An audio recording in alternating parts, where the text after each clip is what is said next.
आदरणीय राष्ट्रपति जी,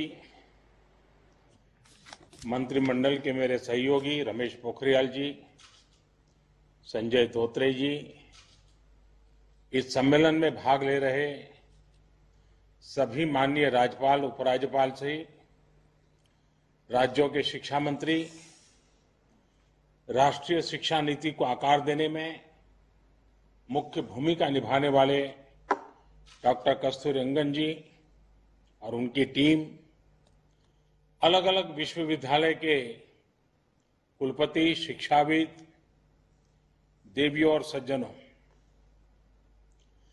सर्वप्रथम मैं माननीय राष्ट्रपति जी का आभार व्यक्त करता हूं।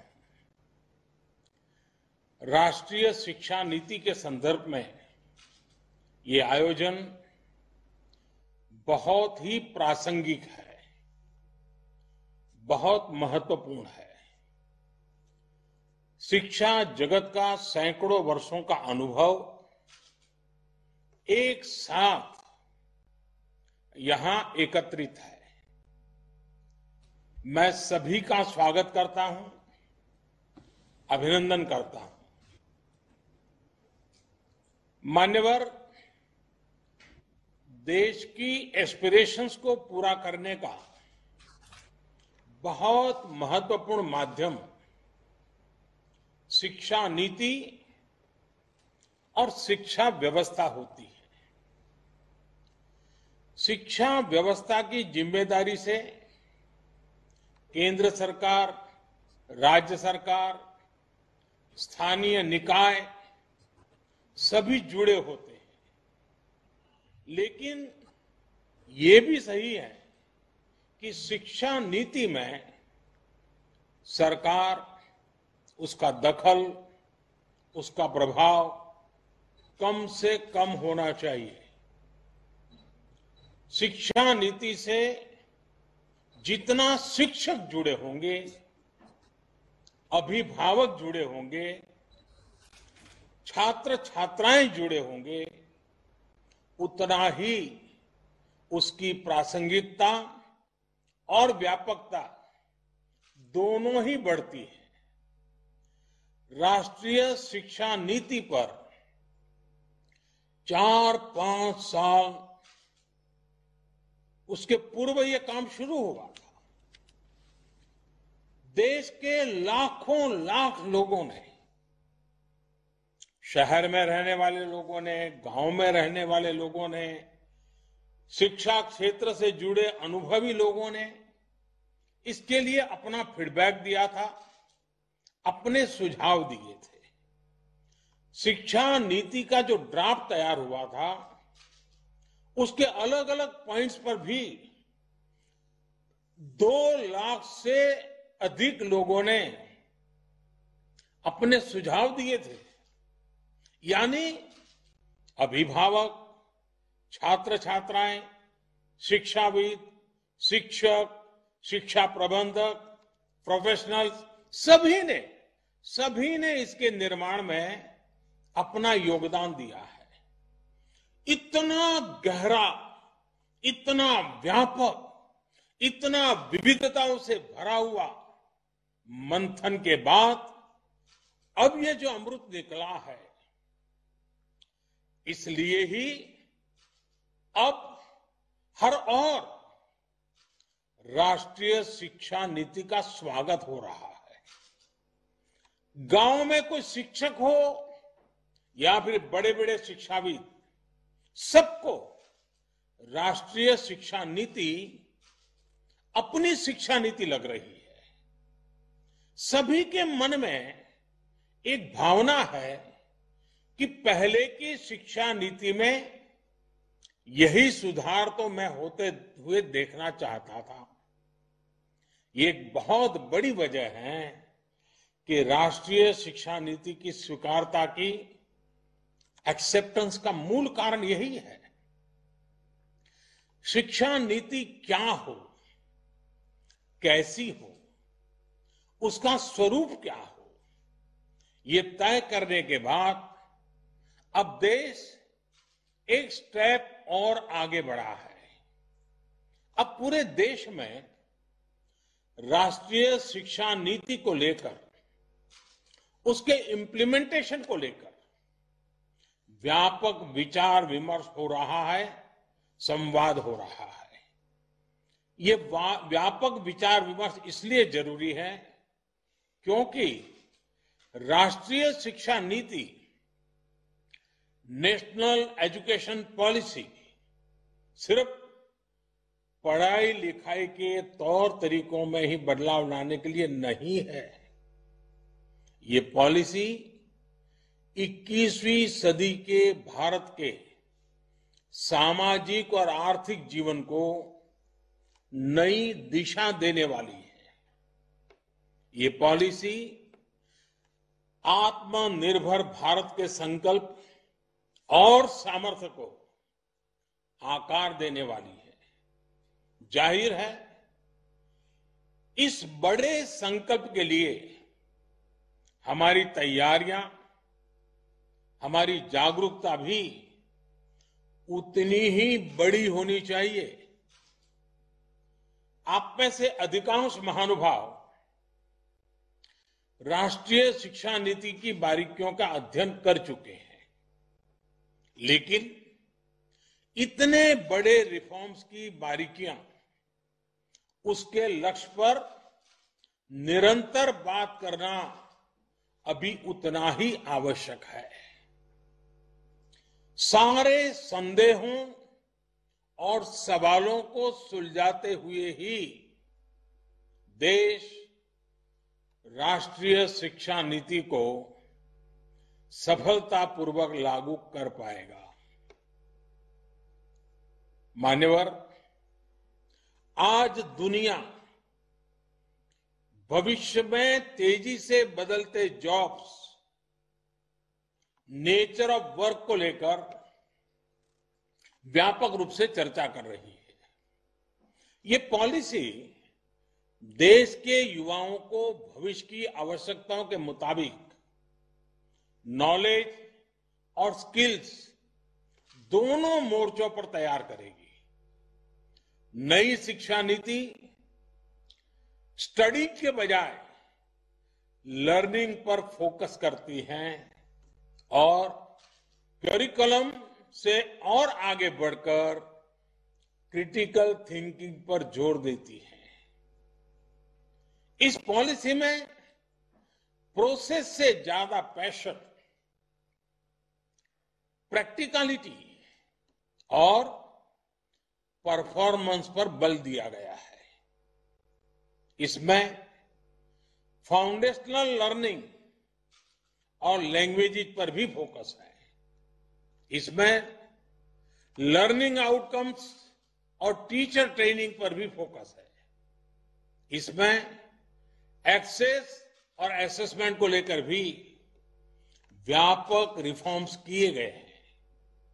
इसमें हर स्टूडेंट को एम्पावर करने का रास्ता दिखाया गया है। एक तरह से देखें तो ये वन साइज फिट्स ऑल की अप्रोच से हमारी शिक्षा व्यवस्था को बाहर निकालने का एक मजबूत प्रयास है। और आप सभी जो दिग्गज भी ये महसूस करते हैं कि ये प्रयास असामान्य है, सामान्य नहीं है।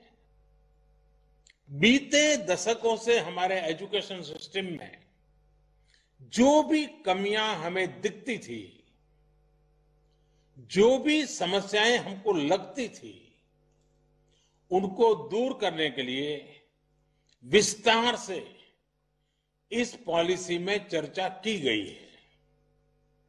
अब जैसे लंबे समय से ये बातें उठती रही हैं कि हमारे बच्चे बैग और बोर्ड एग्जाम के बोझ तले, परिवार और समाज के दबाव तले दिनों दिन दबे जा रहे हैं। इस पॉलिसी में इस समस्या को प्रभावी तरीके से एड्रेस किया गया है। हमारे यहां तो कहा भी जाता है कि सा विद्याया विमुक्तये, यानी नॉलेज वही है जो हमारे माइंड को लिबरेट करे।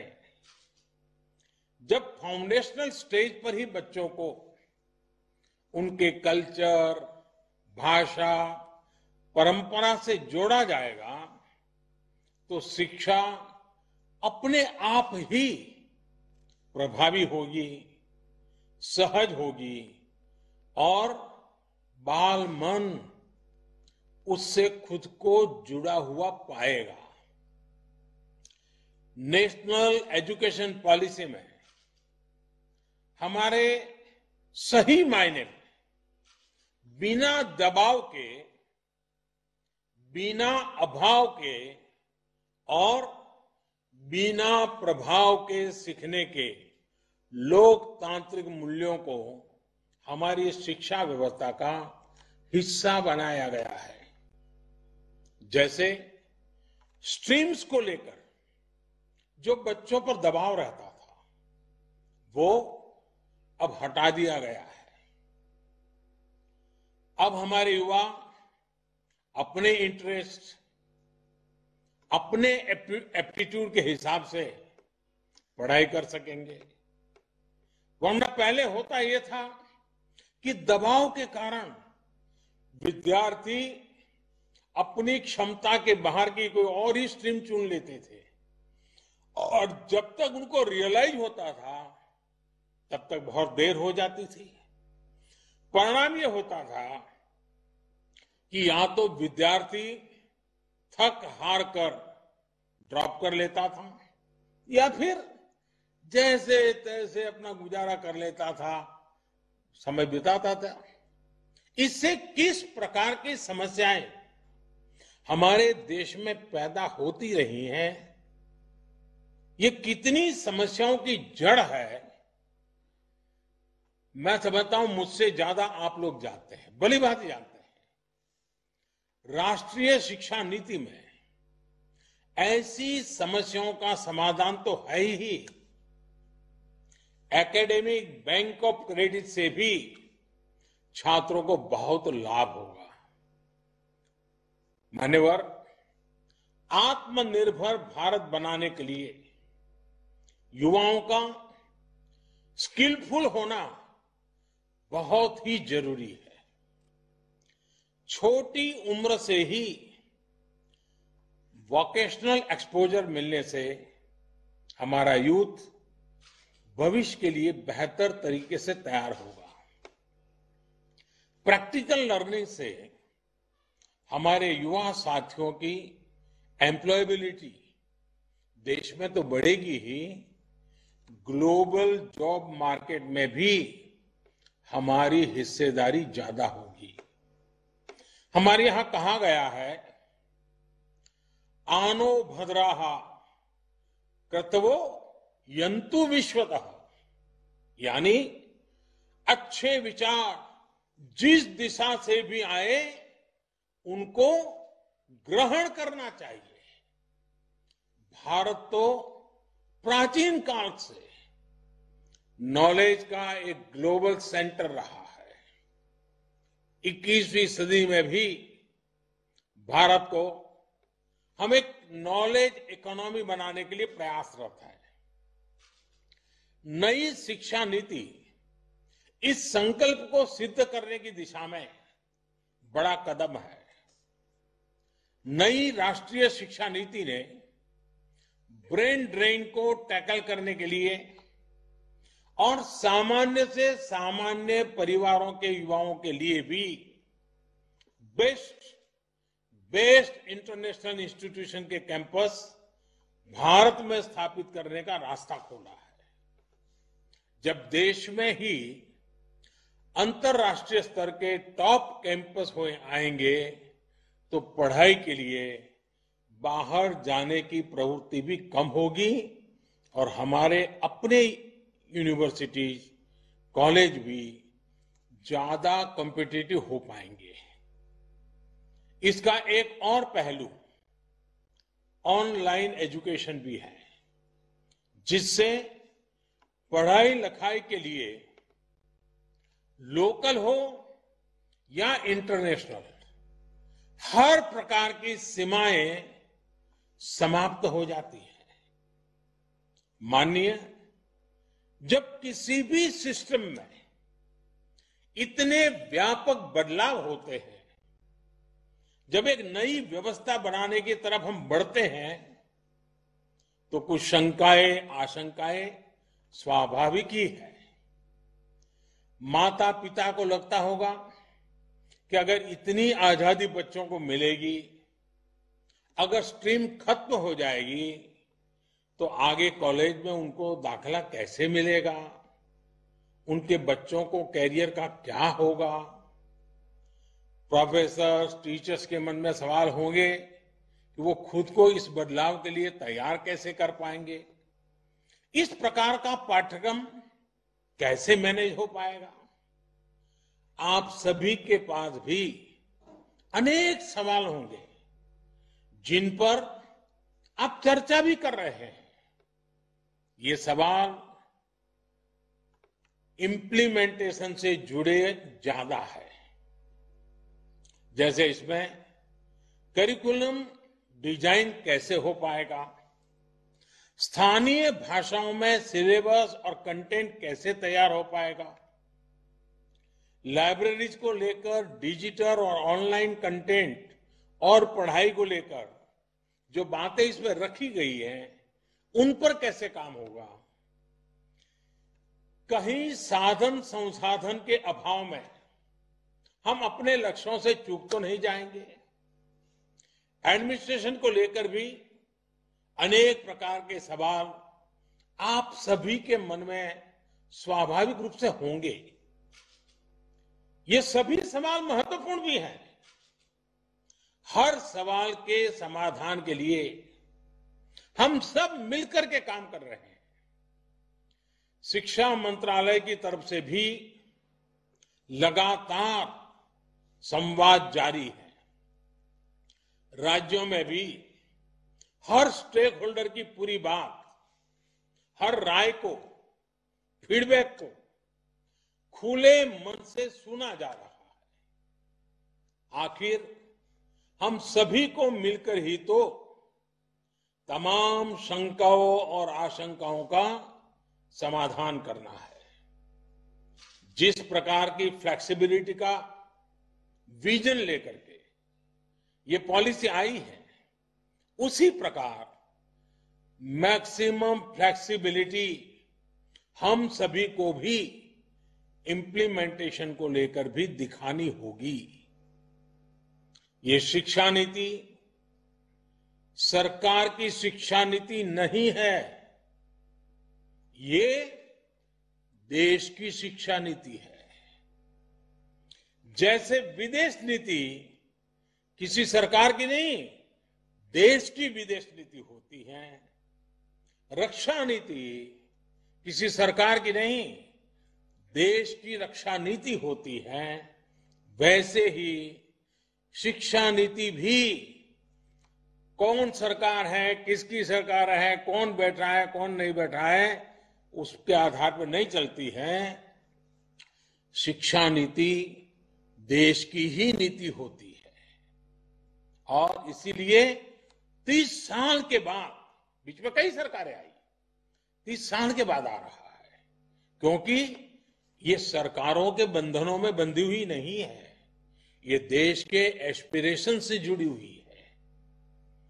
माननीय राष्ट्रीय शिक्षा नीति में तेजी से बदलते हुए समय को देखते हुए, भविष्य को ध्यान में रखते हुए व्यापक प्रावधान किए गए हैं।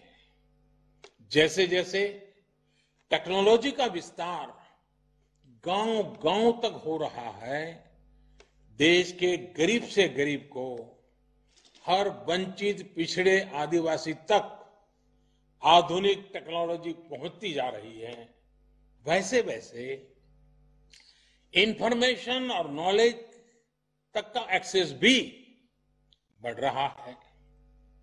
आज मैं देखता हूं कि वीडियो ब्लॉग के माध्यम से वीडियो स्ट्रीमिंग साइट्स पर अनेक युवा साथी ऐसे ऐसे चैनल चला रहे हैं, हर विषय की ऐसी बेहतरीन कोचिंग उपलब्ध करा रहे हैं जिसके बारे में पहले गरीब घर का बालक या बालिका सोच भी नहीं सकते थे। टेक्नोलॉजी तक होने वाली इस पहुंच से क्षेत्रीय और सामाजिक असंतुलन की एक बहुत बड़ी समस्या तेजी से कम होती जा रही है। हमारी जिम्मेदारी ये है कि हम हर यूनिवर्सिटी, हर कॉलेज में टेक्नोलॉजिकल सॉल्यूशंस को ज्यादा प्रमोट करें। मान्यवर, कोई भी सिस्टम उतना ही इफेक्टिव और इंक्लूसिव हो सकता है जितना बेहतर उसका गवर्नेंस मॉडल होता है। यही सोच एजुकेशन से जुड़ी गवर्नेंस को लेकर भी ये पॉलिसी रिफ्लेक्ट करती है। कोशिश ये की जा रही है कि हायर एजुकेशन के हर पहलू, चाहे एकेडमिक हो, टेक्निकल हो, वोकेशनल हो, हर प्रकार की शिक्षा को साइलो से बाहर निकाला जाए। एडमिनिस्ट्रेटिव लेयर्स को कम से कम रखा जाए, उनमें अधिक समन्वय हो। ये प्रयास भी पॉलिसी के माध्यम से किया गया है। हायर एजुकेशन के रेगुलेशन को भी इस पॉलिसी के जरिए और सिंप्लीफाई और स्ट्रीमलाइन किया जाएगा। ग्रेडेड ऑटोनॉमी के कंसेप्ट के पीछे भी कोशिश यही है कि हर कॉलेज, हर यूनिवर्सिटी के बीच हेल्दी कंपटीशन को एनकरेज किया जाए और जो संस्थान बेहतर परफॉर्म करते हैं उनको रिवॉर्ड किया जाए। अब हम सभी का ये सामूहिक दायित्व है कि नेशनल एजुकेशन पॉलिसी 2020 NEP 2020 की इस भावना को हम लेटर एंड स्पिरिट से लागू कर सके।